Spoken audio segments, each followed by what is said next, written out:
హిందీ నటుడు బాబీ డియోల్ మంచి ఊపు మీద దూకుతున్న సంగతి తెలిసిందే.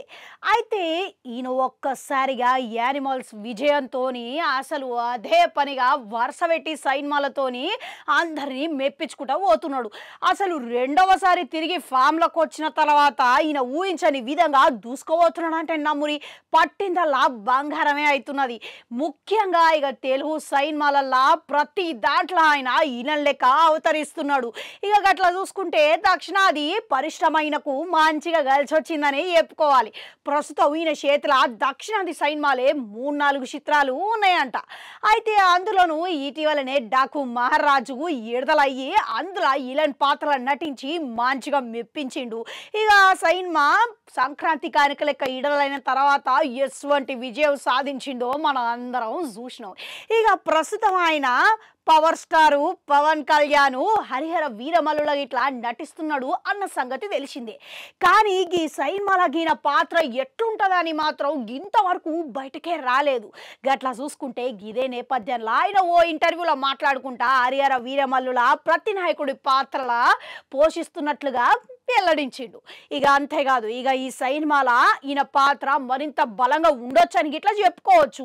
ఇక ఓ పక్క పవన్ కళ్యాణ్ రూపురేఖలు చూస్తుంటే ఇక అంతే శక్తివంతంగా ఉన్నాయి. గదే తీరుగా బాబీ డియోల్ రూపురేఖలు ఇట్లా అంతే ధీటుగా ఉంటాయని చెప్పుకోవచ్చు. ఇక ఎట్లా చూసినా అయినా కానీ ఈ సినిమాల కథాంశం చాలా శక్తివంతంగా ఉన్నది అని చెప్పుకోవచ్చు. కనుక ఈయన పాత్ర ఇట్లా అంతే బలంగా ఉంటుందని అనుకోవచ్చు. ఎందుకంటే అందులోనూ బాబీ డియోల్ వంటి నటుడిని పెట్టుకున్నారంటే అది సాదా సీదా పాత్ర అయితే కాదే కాదు. అందుకనే ఈయన పాత్ర ఇట్లా మరింత బలంగా ఉండే అవకాశం అయితే అవపడుతున్నది. ఇక అంతేకాదు ఈ సినిమా గురించి మరో విషయం ఇట్లా బయట పెట్టిండంట. అయితే ఈ కథ చాలా విభిన్నమైన కథ అని చెప్పిండంట. అంతేకాదు ఇటువంటి కథలు చాలా అరుదుగా వస్తాయి అని. ఇక ఈ కథల పాత్రలు అప్పటి కాలంలో పాత్రలు ఇట్లా ఏవైతే మనం అప్పట్లో చూస్తామో గస్వంటి పాత్రలు ఇట్లా అంతే బలంగా తెర మీద కనబడతాయి అని అన్నాడంట. ఇక ఎప్పుడైతే కథ ఈయననో గప్పుడే సై అన్నట్టుగా వెల్లడించిండంట. ఇక ఇప్పుడు ఈయన చేసిన వ్యాఖ్యలు చూస్తుంటే ఈ సినిమాకు మరింత సందడి అయితే పెరిగింది.